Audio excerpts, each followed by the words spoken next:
গত 23শে নভেম্বর থেকে জাতীয়তাবাদী দলের চেয়ারপারসন সাবেক 3বারের প্রধান খালেদা জিয়া এবার কেয়ার হসপিটালে চিকিৎসাধীন আছেন এবং গত 27 তারিখ থেকেই উনি ক্রিটিক্যাল কেয়ার ইউনিটে চিকিৎসাধীন আছেন এবং ওনার চিকিৎসার বিষয়ে কয়েকদিন পূর্বে মেডিকেল বোর্ডের পক্ষ থেকে একটি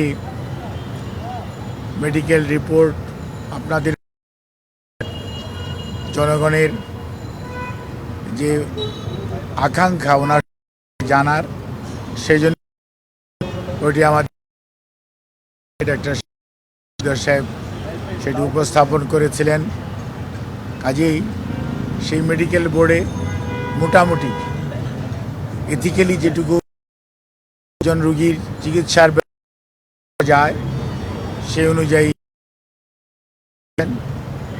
এবং আজকেও আপনাদের মাধ্যমে দেশবাসীকে অবহিত করতে চাই এবং দেশের মানুষের কাছে মহান রাব্বুল আলামিনের কাছে আহ্বান জানাতে চাই, যাতে দেশনেত্রী বেগম খালেদা জিয়া মানুষের অকুণ্ঠ ভালোবাসা, শ্রদ্ধা এবং দোয়ায় আল্লাহ রাব্বুল আলামিনের অশেষ রহমতে আবারও সুস্থ হয়ে বাংলাদেশের রাজনীতি তথা বাংলাদেশে ওনার যথাযথ ভূমিকা রাখতে পারেন, সেই আহ্বান থেকে আপনাদের জানার আগ্রহ আছে যে এই মুহূর্তে ওনার শারীরিক অবস্থা কেমন। এই মুহূর্তেও দেশনেত্রী বেগম খালেদা জিয়ার শারীরিক অবস্থায় ছিল, অর্থাৎ যেভাবে আমি কয়েকদিন আগেও আপনাদেরকে বলেছিলাম যে ওনার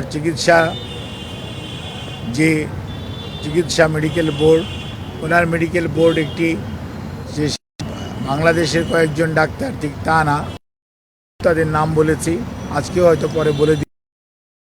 এখানে বাংলাদেশ, ইউকে এবং United states as well as অস্ট্রেলিয়ার চিকিৎসকদের সমন্বয়ে গঠিত একটি মেডিকেল বোর্ড। সেই বোর্ড প্রতিদিন সকালবেলা ওনার স্বাস্থ্য পরীক্ষা করেন এবং ওনারা এখানে আলোচনা করেন, কিন্তু যেহেতু টাইম ডিফারেন্স আছে সেজন্যই প্রতিদিন আবার সন্ধ্যা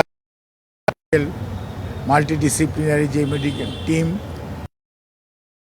এবং পরিপ্রেক্ষিত হচ্ছে এবং উনি এখন পর্যন্ত চিকিৎসকদের পরামর্শ মোতাবেক যে চিকিৎসা ওনাকে দেওয়া হচ্ছে সেই চিকিৎসা উনি ঠিকমতো গ্রহণ করতে পারছেন এবং ওনার শারীরিক অবস্থা গত কয়েকদিন পূর্বেও যে অবস্থায় ছিল আলহামদুলিল্লাহ উনি সেটি মেনটেন করার জন্যই চিকিৎসা ওনার সাথে সম্পৃক্ত আমরা যারা এই হসপিটালের চিকিৎসকরা অত্যন্ত আশাবাদী যে ইনশাআল্লাহ দেশনেত্রী বেগম খালেদা জিয়া ধীরে ধীরে সুস্থ হয়ে যাবেন।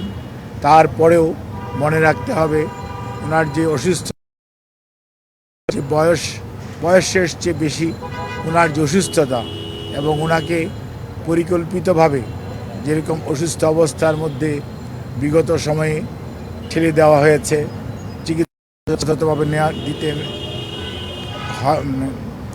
দেওয়া যায়নি অথবা দিতে দেওয়া হয়নি, সেই কারণেই ওনার শারীরিক জটিলতা মারাত্মক রকম বেড়ে গিয়েছে।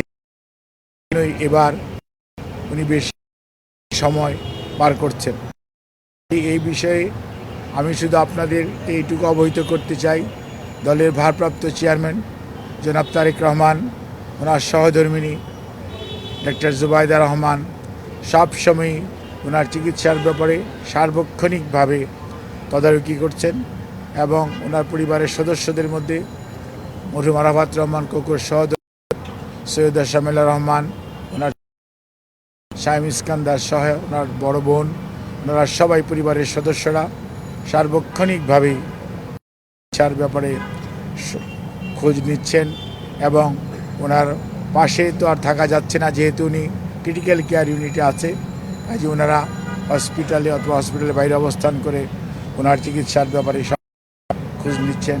আর দলের সচিব সহ স্থায়ী কমিটির সকল সদস্যরা, জাতীয়তাবাদী দলের অগণিত নেতাকর্মী সহ দেশের সকল রাজনৈতিক দল, সর্বোপরি প্রধান উপদেষ্টা সহ অন্তর্বর্তীকালীন সরকারের উপদেষ্টা মণ্ডলী এবং সেই সাথে এই সরকারের বিভিন্ন পর্যায়ের সহযোগিতা আমরা অত্যন্ত শ্রদ্ধার সঙ্গে কৃতজ্ঞতার সঙ্গে স্মরণ করি এবং তারা সার্বক্ষণিকভাবে আমাদের সহযোগিতা দিয়ে যাচ্ছেন।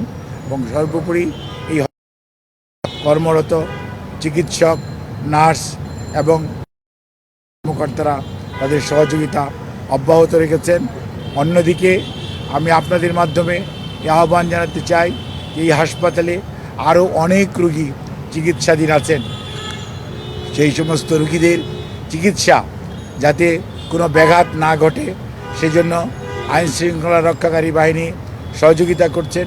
কিন্তু আমি আপনাদের মাধ্যমে সকলকে অনুরোধ করতে চাই, আপনারা এই হসপিটাল সবার জন্য উন্মুক্ত, এই হসপিটালের সেবা গ্রহণ করার সুযোগ সবারই আছে।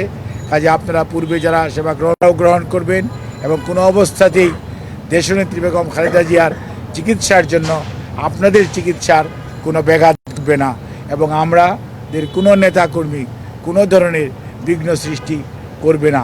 এটা আমরা বিশ্বাস করি, এটা আমরা আশা রাখি, এটা আমরা আমাদের সবার কাছে আহ্বান জানাই আপনাদের মাধ্যমে। আপনাদের সবাইকে অনেক ধন্যবাদ।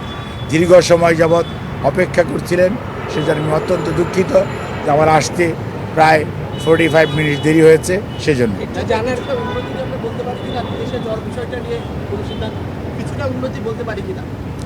ওনার অবস্থা স্থিতিশীল আছে এটা বলতে পারেন, ধন্যবাদ।